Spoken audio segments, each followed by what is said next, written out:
And let's go live on Facebook. I'm taking my time this time, Debbie. Okay. We've got this today. We've got this. Okay.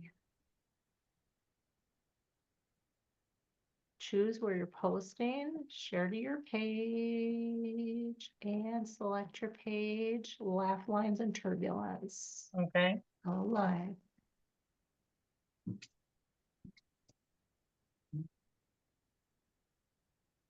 Let's see, it's preparing to stream the meeting. All right, setting up meeting for Facebook Live. I Are see you- words that say meeting is now streaming live on Facebook. Okay. Do you see it? I see the words. Let's go with that. Yeah, exactly. Okay. So hi, everybody. Oh, gotta do that. All right. Hi, everybody. Welcome to Laugh Lines and Turbulence. We have a great discussion today with Heather Wilde. She's with Hezziemae. She's the CEO of this like amazing publishing company, and she's doing all this stuff. So I'm going to start by reading her bio. Heather Wilde is an indie publisher, writer, speaker, artist, and trauma survivor. She is the author of Tumbled, a memoir of perseverance, personal growth, and magical transformation, Pigtails and Popcorn, Patricia's memoir, and Sell Your Book, Not Your Soul, which is the newest.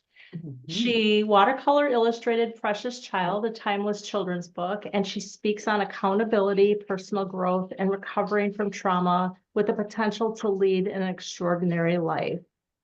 And so, welcome, Heather. We are so Thank glad to you. have you here. Oh my gosh, I am so excited. So, are you going to wow us with taking the leap? Absolutely. You know what? I brought my favorite iced tea today. And so, like, I'm set. Excellent, excellent. So do you want to tell us a little bit about your journey as far as like, I know your history kind of goes back into you were a teacher to start with at a Yeah. school, right? Grade school or junior high? What was it again? No, I ended up mostly in high school, but I did Oh. do some work in middle school too. Okay, okay. So how Yeah, many? sure. I can just take it here and just like Yeah, share a take little it, bit. run. Wow. And by the way, I had you in my mind today because I put your book in the mail today, Oh, Gina. thank So I know. you. So thank you. So it's on its way to you. Yay. So thank you for having me. Just kind of the simplistic is I grew up here along the North Shore Lake Superior. Grew up in Two Harbors, went away for my first year of teaching back in the 90s, and then came back for pretty swiftly, and didn't really fall in love with the lake until maybe the last decade. You know, where you like, if you grew up next to the ocean, you're like, how do you get used to that and not appreciate it? But I don't know that I ever appreciated living here. Yeah. Until like I got older, and now I'm like, oh my gosh, I wouldn't want to live anywhere else. I just love our lake, and she's so beautiful and powerful.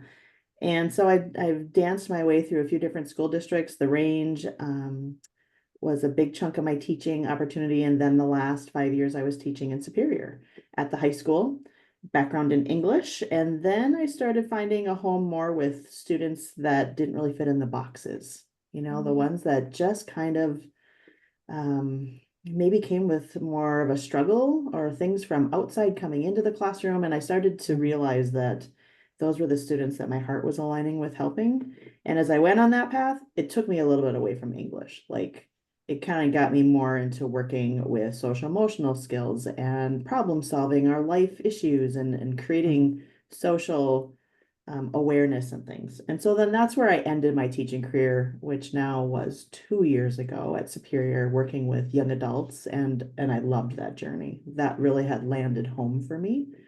And now I stepped into the entrepreneur world. Well, I remember meeting you. I was doing a book signing at this outdoor event, Yeah. and I saw you, and I was just telling my youngest daughter, Katie, last night. I said there was something that drew me to you. It was that feather, number one. Heather was trying to decide between two feathers at one of the booths of which one she should pick. And I was sitting there thinking, it's the black and white one. And I wanted to approach you and I'm like, you're gonna look like a weirdo. Don't do that. And so then I walked into the venue itself and I saw your black and white sunglasses sitting on the Oh, counter and I'm yeah. like, okay, you should tell her, nope, you'll look like a weirdo. And then I come to find out later on, I mean, Heather and I connected. I found out she was an author as well. And I was so excited because Heather's like, I just got my cover for this Pigtails and Popcorn book. You want to see it? And I said, absolutely. It was just like such a magical, you know how people where you just connect with them automatically. And then I come to find out that your spirit animal is a zebra, black and white. Yeah. Crazy. Never like had no clue. But you don't need to have a clue because it just Oh, makes sense, right? yeah. I mean, that's how Yeah. life works sometimes. Yeah. And actually, Gina did just pipe up out of back 40 field and was like, take the black and white one. Like, just this, she was literally this voice on it. She was just sitting at a table. That's what I remember. Gina. And then, and I had just, I had just published Tumbled in February and then had met Pat and was in Superior. That's where she was staying, which was actually pretty close to where you work at the nursing home that she was in hospice care, was really close to your place of employment. Yeah. And, and so to see another author sitting there with their book for me too was, it's kind of it's a different type of group and you feel this immediate connection and kinship because you're just like, you did it too? Like, Yeah. tell me more. Did this and it's crazy. Yeah, exactly. So that was a really magical time. I had my two daughters with, I think, and one of them, and one of them was carrying my first grandchild too. And so, Well, yeah, it was like a congratulations. really magical little time. And look at Debbie, you wore black and white for the occasion. And actually, I mean, I like, know. That's I when kind you of were almost saying that. do. That's what Oh, I tend to be drawn to like those colors. I feel like they're the most neutral, you know. Yeah. that's funny. Yeah. Yeah. And what I found remarkable, I mean, I've got now I'll have all three of your books, Heather. Cool. Thank But you. yeah, but the Pigtails and Popcorn really stood out to me. One of my absolute favorite books, and I'll tell anybody this, is Tuesdays with Maury. Yeah. And it really reminded me, I mean, it's not the same, but it really reminded me of kind of that sitting with someone at that time in their life, but you helped her to achieve a dream she had, was to write a book. Right. Wow. And you know what? I mean, to be honest, I'm so honored that you brought that up because, as she was telling me her story, it was disjointed. She didn't like me asking her questions. She had a little stubborn streak and she wanted to tell me the story she wanted to tell me, regardless if they had been told 10 times or for the first time.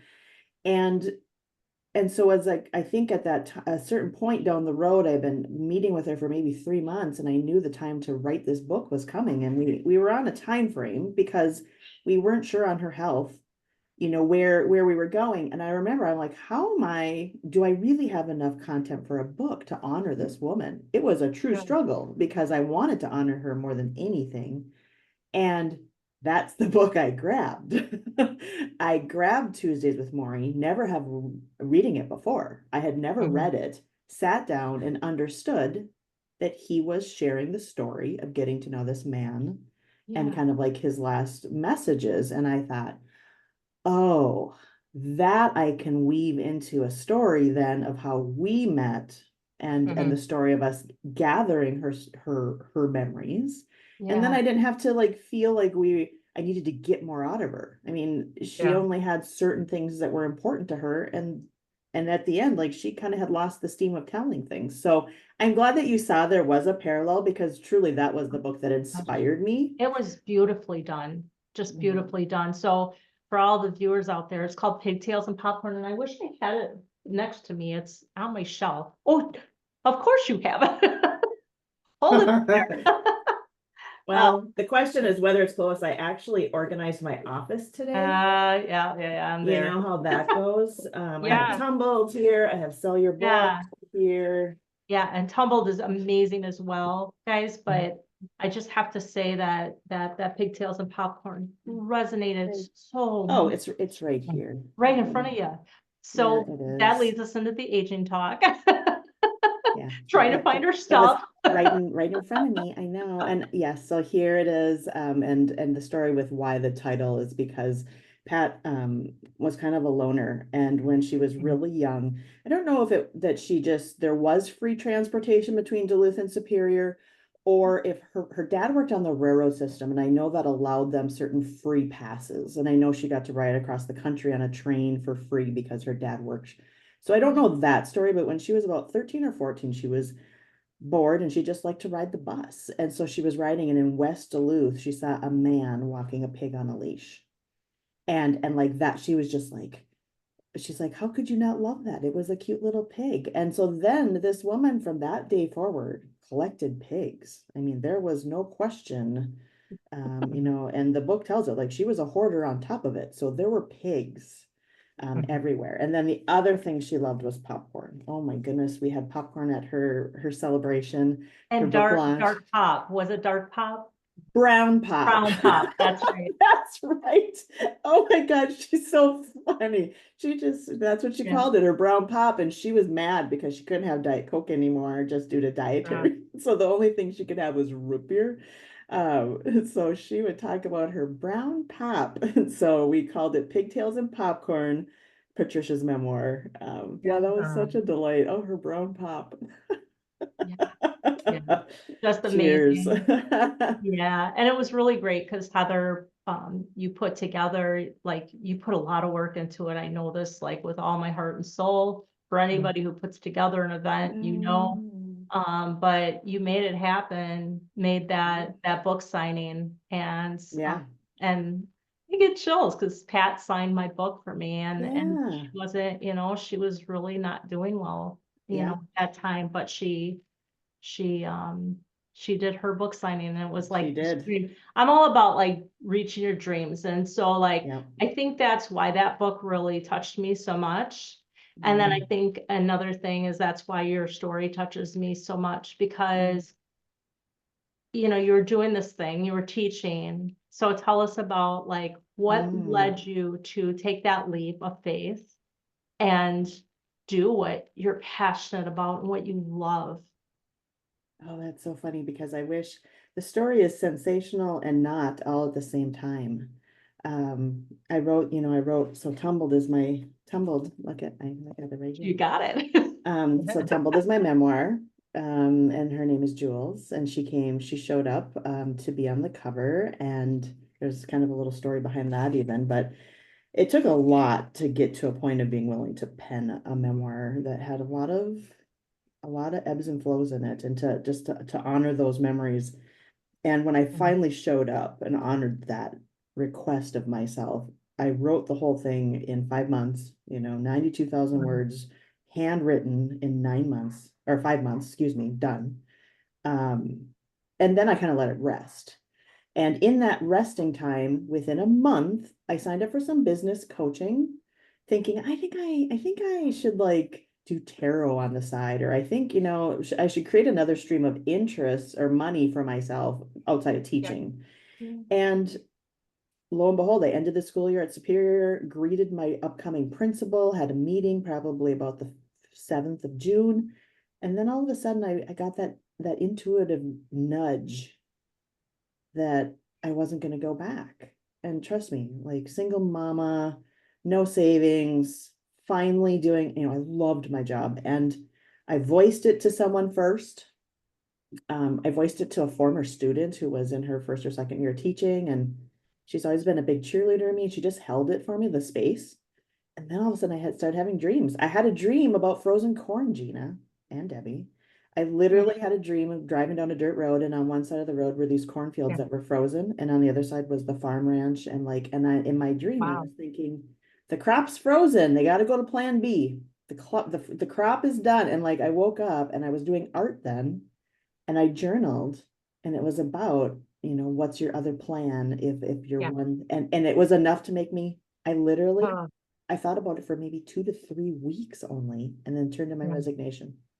That's amazing. Heather, I love how you said your intuition, how you had that intuition that you weren't going to go back. And sometimes that intuition, and sometimes intuition or higher self or whatever that may be, people, refer Yeah. to, is so overpowering that you can't ignore it. And Oh yeah. and I love how you said that, and following like that intuition, and like you said, a plan B. Okay, if you're not going to go back to teaching, what, like you said, what's your plan B? What was the other driving force, the intuition that you had? Oh my God, that is just so remarkable. And I love that you were so brave. That's brave. That is very Um, brave to follow yeah. your intuition and to do something that, I mean, that's amazing. And Bravery does not mean comfortable, for number no, one. Like, No.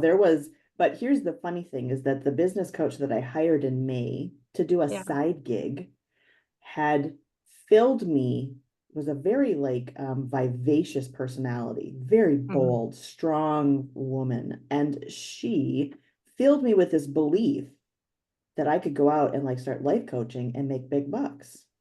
And it's funny because I also intuitively knew I didn't want to do that. yeah, I had been a life coach my whole life with my own trauma, my children's trauma, my students' right, trauma. So it's super funny that the timing worked out that I like looked at what she was telling me and I grabbed it and I'm like, yes. Right. And that was enough to get me across to the point to signing that letter and saying, I'm not going back to teaching. mhm, But the odd thing was, I never once put together a plan to do life coaching. And yeah. then all of a sudden the money starts not showing up in a paycheck, and then scarcity mindset hits, and then you wonder, Oh, what in the uh, world. yes. And then So that mindset, that when you said like scarcity mindset, that can like snowball big time. And then you get oh into panic mode and you're like, and you got to like yeah, slow down, like, okay, stop.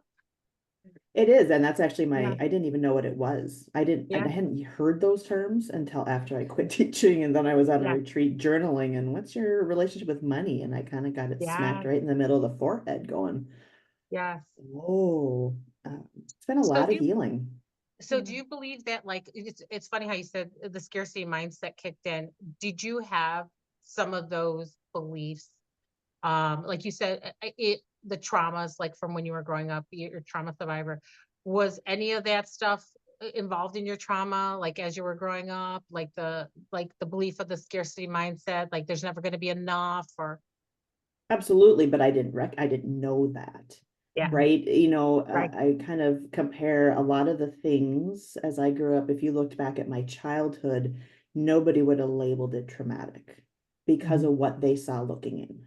yeah, But for me and the life that I had, I said like I was in a prison and here were the bars, but the bars were so close I couldn't see that I was behind bars, right? And so how do you know yeah, what a scarcity mindset is if your face is so, stuck? And right, then when I moved on to being an adult and then handling money and moving on, I still didn't know. I didn't know what I didn't know. yeah. And then, then once you know, you know. And Then you can't unknow. yeah, Yeah. and you get to choose then what do you do at that Yeah, moment? And I can say that the scarcity mindset, like I have been working on that diligently for 2 years. Like that yeah, was 2 years ago when I learned what it was, and I am an active student of that learning to understand how do I make choices based out of fear? How yes, do I stop myself from progress? yeah, Um, and that has had a lot to do with understanding how my body feels. My mm, body talks to me, and I'm learning the answers are always given to me if I just pause. If I'm acting or thinking out of fear, I feel it. You feel it. yeah, Yeah. And yeah, if something's in front of me as an option, but it feels amazing, and it doesn't matter what the price tag is, a coach or a new website, there's money attached to those things, but if they feel like that is the right thing and I feel good and I can understand what's thinking for me and I can make those right, decisions accordingly about what's right for me and not be looking at like, oh, can I afford that? Yeah. That's been a hard one to heal. No, yeah. I know you've said that, and I've heard you say this a couple of times, and I love it because I have another friend who says the same thing. But it's either a hell no or a hell yes. And Yeah, when it's yeah. a hell no. When did you come to that? Like that? You know what? That was the change of my mindset, and doing some really serious self-care. That was my motto for 23, 24, like the 23 year, right? So I had left teaching and I wasn't getting a paycheck as of September. So September to December, I was kind of floundering. Starting in January, I understood I wanted to feel good. And I said the whole year is going to be a hell yes or a hell no. And so there's so many things I found out that I did in the messy, muddy middle. It's like just out of a sense of obligation, should, could, what will they think?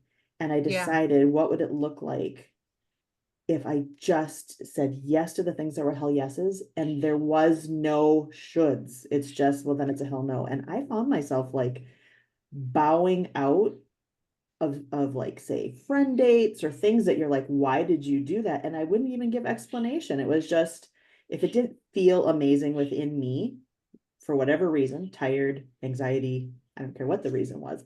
If it wasn't a hell yes, I didn't do it. And let me tell you, I cannot believe how much my ability to plan my life and schedule my calendar accordingly by taking that time. I love how you said that too. That's amazing. There's some things with that too, is having that boundary. Like you don't have to always, like you said, with the obligations, like I feel like I should, but Yeah. like again, like going back in your body, like what feels good. If you don't feel good, or if to go out and do this, if it doesn't feel good, if it's something you don't want to do, it's do what you want to do and don't do what you don't want to do, and not feeling guilty about it. Unapologetically, that's the key. Unapologetically be your authentic self. Absolutely. Yeah. And that gets you away from codependency and worrying Yeah. about what other people think. And Correct. yeah, so that did change. And I love that. And that is in the book. In Sell Your Book, Not Your Soul. That is a page about when you're choosing your marketing strategies, the way you want to Yeah. be visible as selling your book, selling anything, selling your services. Why don't we start saying what's a hell yes? Yeah. And it's not, and you can strengthen your marketing later with things that are maybe shoulds, but start with the hell yeses. And guess what? Email campaign marketing has not made it there yet for me. That is not a hell yes for me. And so I don't do it because it just doesn't make it there. And I really don't want to give it space, but it is empowering to say you have enough in you that will, if you find your hell yeses, go towards them, and they're going to lead you down a good path. Yeah. So Heather, let me ask you a question too. So when let's say somebody has an idea or a dream, like you knew that you had the intuition that, and even the foresight, like that you weren't going to go back to your job, that you had something else to do, you had greater things to go. Not that it wasn't great, but I'm just saying your work was continuing on in a different direction. Yeah. Okay. Sure. So what is some advice for women out there who get to this age, like our age? Gina and I are, I'm 55, and I do have intuitions, or other women have an intuition like, hey, I have this gift, like I'm able to do, you talk to people come to me, I'm able to, I'm able to speak it in front of people with no problem. I'm very creative. They have all these different skill sets that are their talents, and they want to use those to market that and put that in the business, like, because it could be like, I'm really good at drawing, but like you said, when you said tarot as a side gig, like that was like one thing, because I'm very into spirituality. So I'm like, maybe I could do that, but I really like meditation. Yeah. Or you really like to draw, or how can I reach people, help people, at the same time earn income? Because it's a transaction. You're providing Yeah. value to people. It's valuable. It's okay to, and that's another money scarcity, is it's okay to get paid for your services too. Yeah. Don't feel bad about Yeah. getting paid for your services because it's transactional. You're providing value to someone and someone sees you as a value. Yeah. And so they pay you, it's the money Yeah. energy thing too, It's but energy, right? totally energy. So what is some of your advice to women? Like, I've got this great bag of skills. I got Yeah. a great bag of skills. I just don't know how to put them all together to Yeah. create this You, a new magnificent brand. thing. Yes. I think I've referred to that as my multi-passionate bullshit. Because that is it. Like some of us have a lot of creativity that oozes out of us and could create a business, right? We Yeah. know that. And I think through my trials and errors of the last 2 years and ending up where I am now and also seeing the path in front of me, I think if you're someone who's multi-passionate, it's number one, understanding what a brand is, because a Yeah. brand is whatever you want it to be. And everyone's like, what's your brand? What's your niche? And it was a really overwhelming at the beginning. Yeah. And yet at the same time, I was creating that for myself. Now I think I have a brand and people know who I am and what I offer. Right. But I think it's about finding the one thing that you want to start with. And I think that's where I maybe was wrong at the beginning, was I kept, throwing lots of spaghetti noodles. Like if I I do a little love tarot that. here. I love that phrase that you said. You threw a little spaghetti, because that's my whole mantra. Yeah, I'm telling you. yeah. But you actually stapled a few pieces of spaghetti. Yes. And Your then words. the thing was, yes, maybe, but it's like, oh, if I get some tarot readings in the month of October till New Year's and I do some art for Christmas, and if I get on stage and speak at this one conference, but I was Yeah. splitting my efforts in so many ways. Yeah. And Yeah. so that was my biggest mistake. And it took trial and error to figure. I didn't start out, Yeah. I didn't go out looking to make a publishing company. It came to me. Oh, I love how you said that it came to you. Oh Love.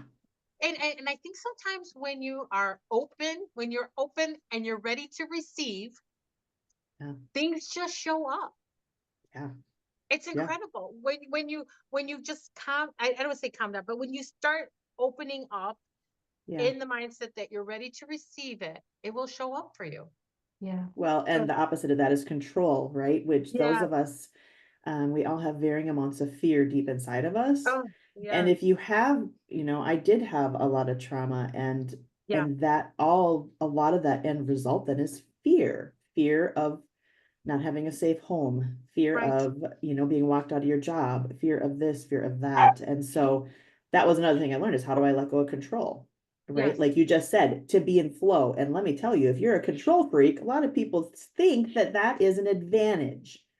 But now I can say the perfectionists and those people that are just got to have control, it's their brain is not letting them slow down to let go of Yeah. control so they can be in Yeah. flow. And that was me. I love how you use the word flow. Yes, be in flow. And that is the most, Mhm. when you're in flow, that's Mhm. when the magic happens. Absolutely. When the magic happens is when you allow to be in flow.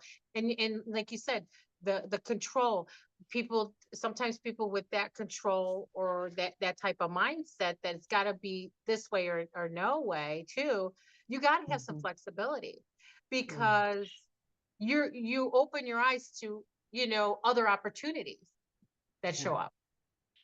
Well, and I think, in in my own defense, I Yeah. think that I tried to control the situation because I felt then I could prevent more harm. Yeah. I, No. you Yeah. know, I'm Yes. overthinking things. I'm Yep. setting things up. I'm doing the things. Yeah. I'm going to college. I'm doing the things I should be doing, and therefore maybe I'm keeping the monsters away. Yeah. Oh God, yes. And I also I grew up in a traumatic household. There was a lot of trauma and a lot of um just a lot of trauma. And what you said earlier when we started talking, I don't know exactly how you put it, but you were okay with, like, you know, you using that as like you came to like I forgot what you said in the beginning, and I apologize, but you said something that really resonated, was like you were okay to you know like come to terms with those traumas, that and Yeah. like recognize that yes, you went through it, and there was you learned something from all of that stuff. Absolutely. Absolutely. That's what I tried to do at least. Yes, no, it's incredible. I love how you phrased it, although I couldn't rephrase it, but I knew what you meant. Yeah. I was thinking of, about my trauma lately. I've been doing some really deep healing because it never stops. No. And when I was thinking you were getting ready to start tonight's podcast, what came to my mind was laugh lines and tear tracks. That's what came to my mind. I know it's turbulence. Yeah. But I was like, that's the truth for me too, is that there's the Yeah. laugh lines at this age Yeah. of my life, but there's also those tear tracks. It's the age marks, Yeah. that we acquire, I guess, Hmm. or Yeah. thrust upon us. I don't know. And that we carry proudly.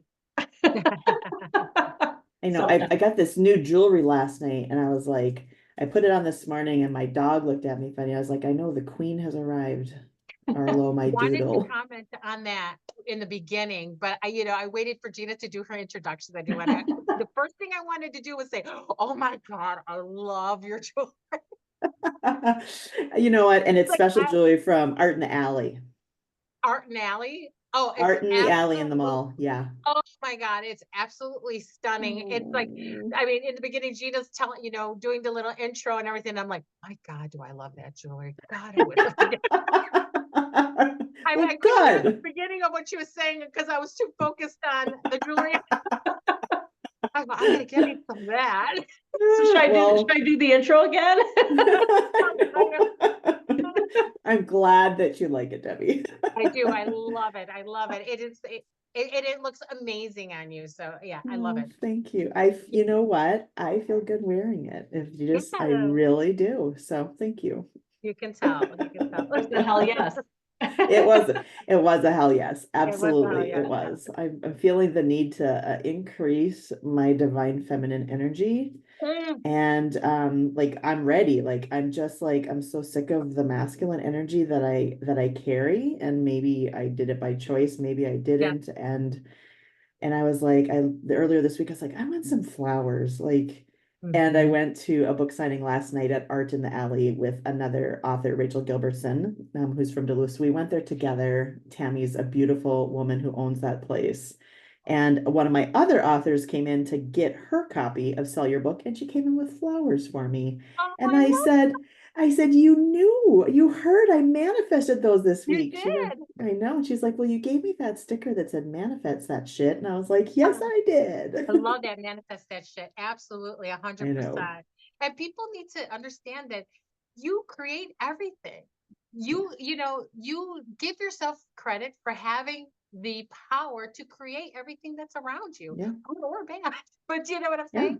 Yeah, Yeah. you I mean, give that's the yourself. truth because flowers showed up. And trust me, we Yeah, know when like you don't argue that. Like flowers no, showed up and absolutely not. I loved them and they were beautiful. And she goes, yeah, I didn't leave thinking I was gonna get you flowers. I said, You know well, what? There's that whole, that collective consciousness where you can, yeah, everybody hears each other's, everybody hears what you're thinking, believe it or not. You don't think they do, but they yeah, do in a sense. They feel and hear what you're thinking, which is so funny. And I love yeah. how you're talking about divine feminine energy, because I think Mm, that's something that really needs to be focused on. And Gina and I were talking about doing stuff like Yeah. with workshops and other things to get women back, especially hitting menopause and after the age of yeah, 50, back into their divine feminine yeah, energy, yeah, because so much out there. And like you said, there's so many different reasons why we stay in our masculine energy. And I try to tell yeah. people, don't, this is energy. It's not about, like, we're not talking, gendery, we're talking Mm-mm. energy, divine Energy. feminine energy, because Yeah, in your masculine energy, there are a couple of reasons. Like you said, maybe because, like, I found myself into masculine energy out of fear, and mm-hmm. being a survivor, like, Mm-hmm. surviving trauma, and just being fearful, fearing of losing everything, all this stuff. Yeah, And then you get into that masculine energy, yeah, that defense, that protective mode. yeah. And women, need to realize, like, there's such a balance with all of that. I know. Such a balance with all of that. Being too much in your masculine energy doesn't give you the chance to receive. you know, Absolutely. you And you're don't have taking a, that away from your partner yeah, too. If you happen, yeah, I mean, no matter the gender of your partner, right, to have that balance. yes, If you're masculine, a lot of women wear that masculine energy very proudly, and it's okay. But if you're out of balance, yes, yeah, then what do you have in your household? Or, it is a really big deal. yeah, And I think you hit it right about fear or that fix it mentality, like yeah, a mother yeah, can be nurturing and loving, but I think I grew up, in a way where my mother was the household manager. My mhm, dad was just kind of a little more complacent and did his job and did the chores he was supposed to, but she kind of like ran the place like a manager, right, and so that feminine energy wasn't there, and I really mhm. didn't learn it that well, and now I don't know that I've seen it a ton. I can't say I've seen it very much. Have you guys seen it much in other women? Do you see where women, like, you can think of that they're just owning that divine feminine energy and like allowing themselves to be taken care of and receive in a positive way? I think it's really I, rare. I think it's rare too. I really do. And I feel it's even rarer as we're getting maybe older. I think it might be as we're transitioning from our, like, as we're going more into like, you know, you know, more into like our later stages of life. I feel that that's like a an expected thing. It's almost like, oh, now you've hit, we talk about this all the time. Yeah. Now you've hit menopause and you're no longer a complete woman. Yeah. So that divine feminine energy is even harder to attain or even Yeah. harder Sure. to practice. Sure. Yeah. And we have so much more life left into us. I mean, look at the amazing things you're doing, Um, at this time of your life, which is so incredible. And I think that like you said, I don't really see a lot of it. I see it maybe more in the younger generations and like I follow a lot of spirituality stuff. I Mm-hmm. love Dr. like Joe Dispenza and Wayne Dyer Mm-hmm. and all Mm-hmm. of those, I follow Abraham Hicks and all of them, and Mm-hmm. Mm-hmm. completely talking about like energy and stuff like that. So the younger Yeah. generations are getting the younger generation are being more involved in the spirituality aspect and their own power. Mm-hmm. For our age group, I think it's an awareness that we need to bring out. well, and then that, Yeah. the societal expectations and, Debbie and I have talked about this a lot too, just kind of this projection of how we are to be as women, and, the caregiver role is a huge thing, Mm-hmm. Yeah, Heather, I love how, because you got a wonderful man in your life now. But I love how you said that you don't care to cook. You like that's not your thing. But he said, I will cook for you. What an amazing thing. And like to be able to embrace that and not Mm-hmm. feel guilty that like Mm-hmm. he's doing that for you. Like it's a right. sharing Mm-hmm. thing. So I think Mm-hmm. that like there's a lot of groundbreaking that's happening right now, but I think we've got to like just squash a lot of those norms that have been out there Yeah, for so many years. yeah. And And those I are a lot think of finding a voice too. I pretty, and they always say the older you get, the more maybe you're willing to take away some of those barriers. And I know it took me decades to find my voice, to write the book, to Mhm. move away from a lot of my situations. But I pretty much say like I'm tired. And when I say tired, I don't mean I didn't sleep well. Right. I have gone through a lot. Mhm. Yeah, And so the minutia, those little details of life, it's not that I'm lazy. I don't want to clean my house. yeah, These things, and it's not again, it's about I'm ready to be taken care of in ways just because I'm tired. And yeah, that's part of it is like food, or I'm happy to have people do things for me now. I do not, yeah, it's not beneath me, and it's like I just say it, and I honor anyone who's willing to show up because they feel that that's part of the energy they can offer me, and of yeah, course I offer something back. But Yeah. it was about finding that voice, and it's funny, it takes a lot to even just say, I'm tired. And if you're tired from life and you're admitting it, and you're still giving, you're still serving, that doesn't change. I mean, it's not like that story is going to be changed next week. It's Right. Right. maybe the answers need to change, but I've gotten very vulnerable and willing to say, here's what I need in Yeah. order to be my best self, plain and Yep. simple. Yep. Yeah. There's a really good book by I don't know if you've heard of Laura Doyle. She wrote the Hmm. Empowered Wife. It's I such haven't read that one. it's such a good book. So she's a marriage coach, and she pretty much, The Empowered Wife is such a good book, and it's pretty much saying, like, let your spouse be your hero. You don't have to do everything. It meaning that if Mhm. we get married, and then we get a little controlling, and because we want things our way, and we see that our way is the right way, but who's to say that our way is the let Yeah. them let them pamper you, let them do things for you, ask, and be vulnerable. And two of her things that she speaks of is be the goddess of love and light, like being in Mm. your divine feminine energy, and let that Mhm. and be vulnerable, and let them be your hero. If he does the dishes and he does them not the way that you do them, who cares?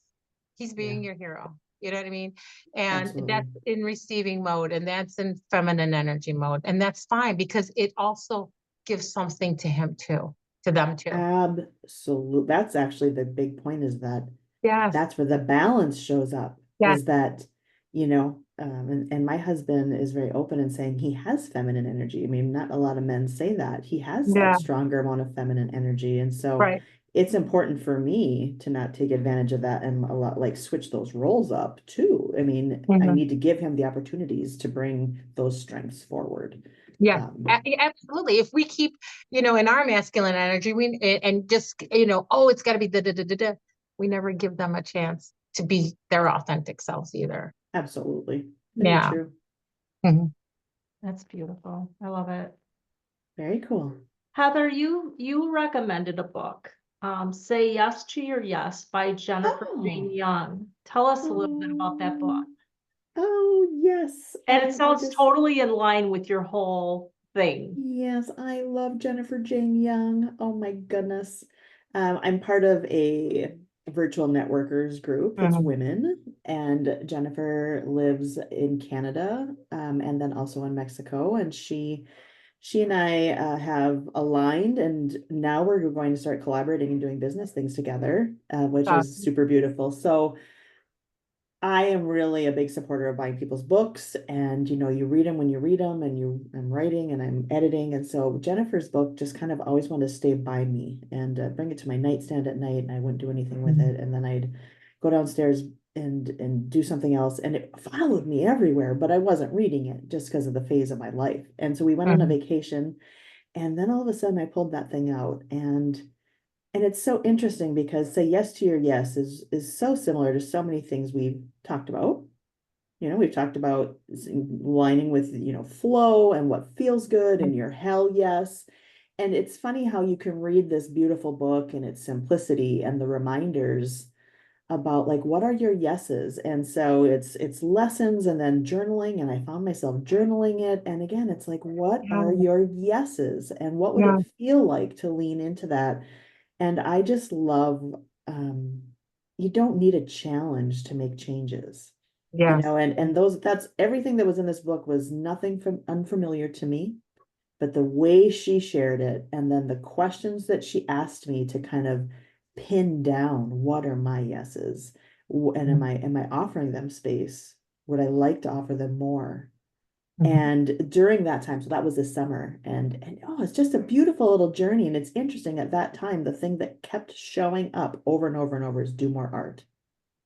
And it's like up here, I knew, Yeah. I'm like, oh yeah, I want to do more art. I want to do more art. And I love art. And I didn't do the 100-day journey this year. And I kind of felt that little hole, that missing piece. And it was just like, I got done with that. And it was like, the message was so clear that I was supposed to add more creativity and some of that Yeah. delightful feminine energy again, just like Yeah. basking in that glow. And lo and behold, like, I listened to myself, and I've been painting way more. I started another book, and now Actually, I was scrambling on my computer before I jumped on with you guys Uh-huh. to offer a contract to someone to illustrate another children's book. And Oh, that's so, amazing. Congratulations. I Yeah. listened, and it's baby Yeah. steps. And so that book is just so delicate, and it's asking you, are you saying yes to your yes? What's your Yeah. yes? Yeah. And so, yeah, we're going to do some collaborating. We're starting a writer's room. We're going to do a 16-week place for writers or wannabe writers or doodlers Yeah. or journalers from Yeah. January to May. So we're going to start collaborating some stuff Yeah. together. Keep us So, posted with all of that stuff, please. Yeah. sure. So, we could spread the word too and, Mhm. Yeah. grow the network, Yeah. So Yeah. a question I had when you were talking about journaling, Gina and I we were actually talking about journaling before you came on too. So, I mean, I got tons of books here. We both have tons of these books We that we got write stuff stacks. down and yes, write stuff down on. So when you're journaling, what are some of everybody journals a little bit differently. It's all personal, I Mhm. feel, to each individual. What are some of your things when when you say you're journaling? If Mhm. you want to if you want to share some of the things that you journal about, or what are the intentions that you Sure. set? What makes like your journaling successful for you, yeah, or inspirational for you? I hate to go back to the redundant be in flow, but Yeah, there are yeah, times in my life when I have been maybe in something deep enough that the thought of journaling seems a little too heavy. And I know there's answers in journaling. I yeah, understand that. yeah. And so I believe in doing lists. When I Okay, was at some of my darkest moments, I could not write a sentence in a paragraph. You couldn't get that energy squeezed out of me. But if you right. said, here's a marker, do a bulleted list, it's Mm-hmm. amazing what could come out. So I actually did a class. I don't know how long ago that was. It was List Lovers Anonymous. And so it was the fine art Yeah, of making lists. And there's so much juicy stuff when you're like one word or a couple words, and I give you a prompt. Oh my gosh, it's just I love it. revolutionary. So what I've Yeah, been doing the last like few weeks, I dove back into journaling. My good friend Rachel Gilbertson, who did Aligned Enchantment, and I published that at Hezziemae, and she taught me this would be a Elizabeth Gilbert method. So Elizabeth Gilbert wrote about writing letters, dear love. And so Rachel has done that, and she's been sharing them online and everything. And it's about, you write a letter, dear love, what would you have me know today? yeah. And so then you answer that letter, and that letter is all the things that you need someone to say to you. I Oh, mean, I love and that. like, Yeah. so it's like it's your biggest cheerleader. Of course, it's coming from yourself. Right, right. But it's like the things that you need the most come out. And so I can't believe I've gotten addicted to doing a daily, dear love, what would you have me know today? And she did it for, Wow. I don't know, I think she's done it for, I don't know if she's done it for over a year, Yeah, but it's a different type of journaling again. There's no prompt there. There's yeah, no prompt. It's just, what would you have me know? And your heart just kind of sort of comes out and goes, oh, yesterday was really rough. And man, I'm so thankful you bought that necklace. And, like maybe you'll, like you tell I personally, I'm like, what would I love for the next human I run into to tell me? What yeah, does my heart crave? And woof, yeah, that's created some, and it's like, it's got a certain amount and then the conversation's done. Like, yeah, it closes. And so it's a different kind of journaling. yeah. Um, and for me, it kind of remains kind of positive because it's coming from love, Yes, right? And yes, so it's yes. not venting. I'm not No, venting in these things. no, no. It's what does love have to say to me? And I so it's I love how gentle. you said that. It's not venting because you have to be careful what your thoughts are and what Yeah. you're constantly reaffirming. And I love how you said that it's not venting, it's coming from love. And the one thing I find fascinating sometimes about journaling, and you kind of made me think of that now as you were speaking of it, is that all the answers to all the questions we need are inside us. Yeah. Mhm. I mean, we just need to don't look at someone else for the answers. Don't look Yeah. to someone else to tell you what to do. But when you start getting in flow and you start journaling, however that is, or Yeah. even like through meditation, you start, peeling back your own onion, and the answers to all of your questions come Yeah. out. Absolutely. Yeah.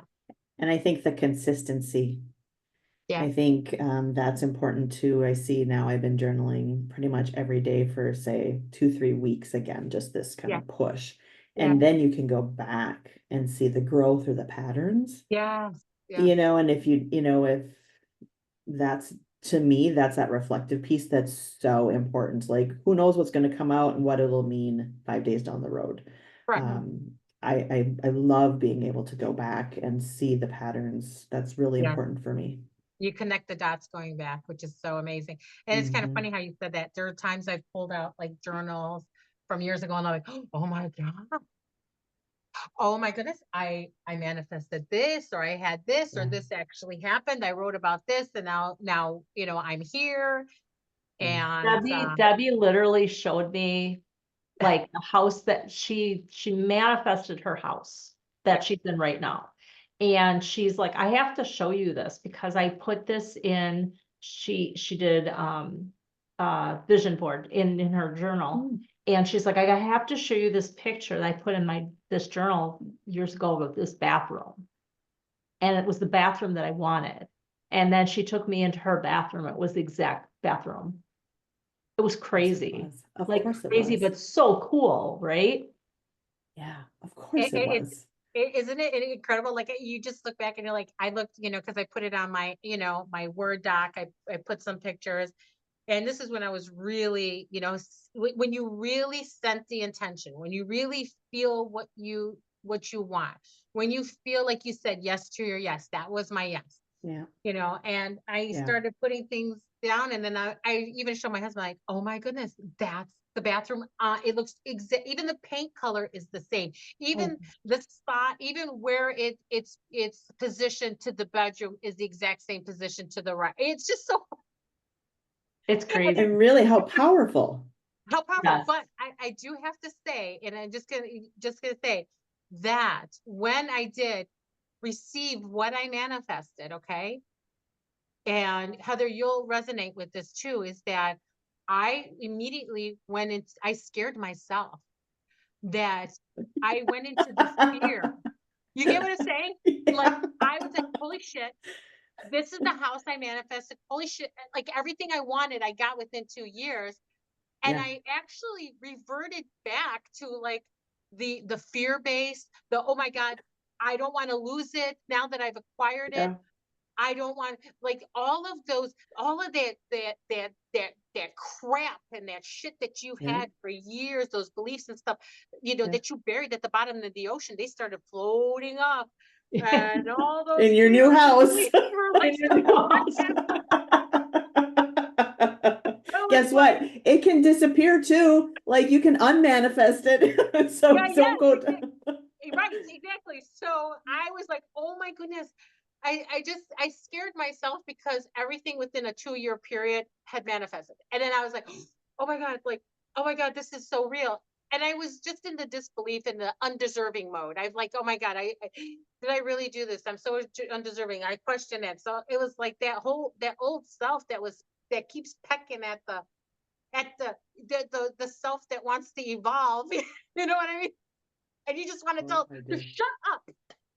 Absolutely. No, you can tell it to shut up. Yeah, you're right. I know. You know? Yeah. Yes. Yeah. I've been there. I get that. And congratulations on your house. Thank you. Thank you. I appreciate that. That's But, wonderful. yeah, we got. Very cool. Okay, let's see. I'm gonna take a quick look at our aha moment questions. Oh. Debbie, did you already ask about what Heather would say to her younger self? You didn't ask that yet, No, did I you? did not. Sorry, I No. left like so abruptly, you guys, just a few minutes ago. Like, Oh. my dog was going crazy, so I was out and then back in really quick there. All good. So I just want to make sure. So thank you, Debbie, for carrying on. I just want to say that. But for you, Heather, like, a lot of our show is about, of course, women 50 plus, but we also like want other younger women to be able Mhm. to listen to our show and Mhm. get something out of this because they will be 50 at some point in their life. So we're Mhm. trying to pave a easier path for them. Yeah. But what would you say if you could give any advice to one of the younger gals who are tuning in, or to your younger self? What would it be? Mm. I think one of the hardest lessons that I had to learn in order to start making forward progress was that life wasn't going to change nor its circumstances, unless I took that action. I really kind of grew up in a household with a lot of a victim mentality was extremely strong. And so that's what I thought Yeah. was normal. That when things didn't go right, you didn't like your job, you didn't like your boyfriend, you didn't like this, it was somebody else's fault. And that Yeah. continued very long into, and if someone has a bad habit and it offends me, for me, why aren't you meeting my needs? And it took me Right. so long to understand. And then when I got into an abusive marriage and, I was hanging on by a thread, I hung on for so long because I just was waiting for someone to come validate my reason to leave and to save me. And so I didn't understand my ability and the necessity for me to put myself first always. Yeah. And that's not a selfishness. That is just the order of of keeping your house clean and healthy and moving forward. Yeah. And so, Yeah. it's about bad things are going to happen. Trauma and bad experiences do not discriminate. They don't have four dings of bad luck and, oh, I'm good now. No, like Yeah. it doesn't discriminate. And you have to care enough about being happy to start making choices that make you happy. You have to do that, or you will sit there wallowing, waiting for someone to save you, or Yeah.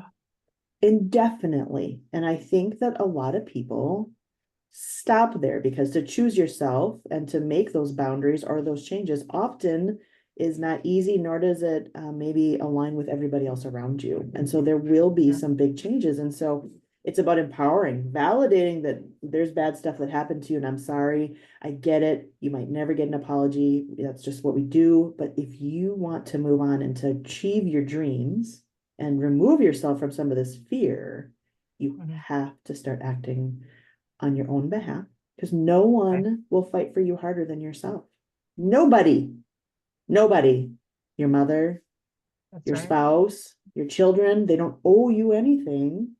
They don't Yeah. owe you anything. We earn our relationships, but you have to understand that you're your biggest supporter. And I didn't learn that for a really, really long time. Yeah.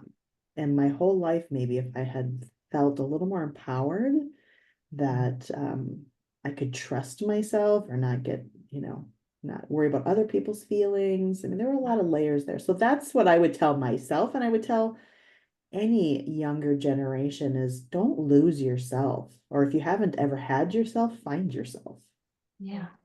right? Love that. Because Yes. that's where it has to start. Love that.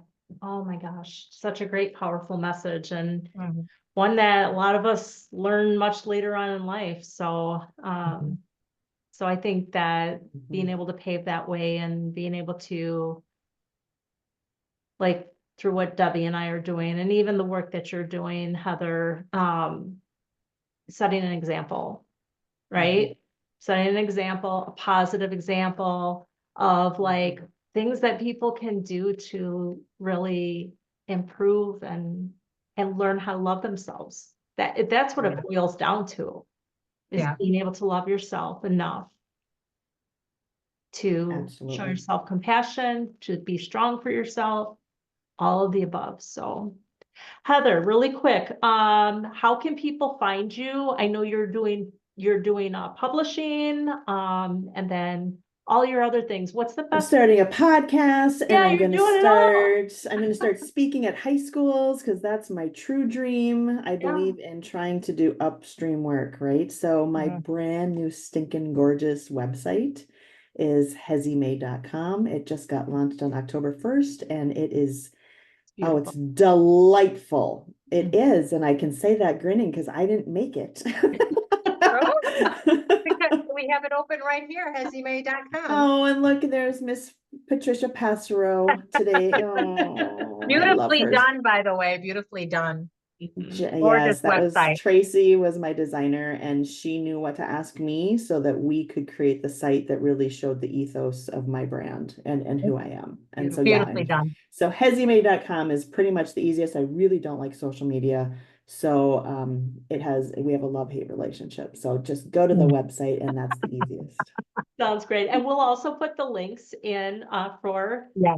contacting Heather in the verbiage of the Mhm. thing. But all of our stuff that Yeah, we. thank you, thank you. So we'll do that. So if you guys like, Mhm. need anything done or you want to reach out to Heather, please do Mhm. that. Mhm. Also, if these messages like really resonate with you, or if you know somebody that you think this could like help a lot, let people know about our podcast because we're really trying to help folks. So Mhm. try to be funny Absolutely. too, but when you're talking trauma, that's my big thing is finding the funny in life's mishaps, right? Trauma is Yeah. totally different thing from that. Yeah.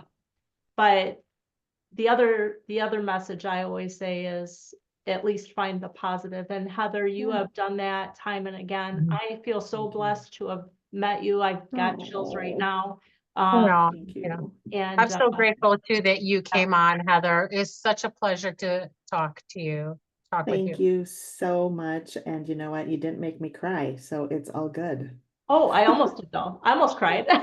Yeah, you start talking about Pat, and I'm gonna cry most times. But yeah, I did a really Oh, good job. I didn't even cry. So like, see, Mhm. that's a bonus. That's the good laugh job. Good lines. job. Mhm. Well, thank you And so you're looking much. all beautiful with your jewelry and I everything. Yeah, know. I might have to go get some more because you're right. It made me. I think that's what I brought. See, I told you I was bringing my A game. you did a It good was job. it was the necklace. Thank you Thank so you, much, ladies. I Heather. appreciate it. Have a great Okay. weekend. Take Thank you care. so much. Thank Bye, you. Laugh Lines folks. We'll talk to you soon. Bye, guys. Bye.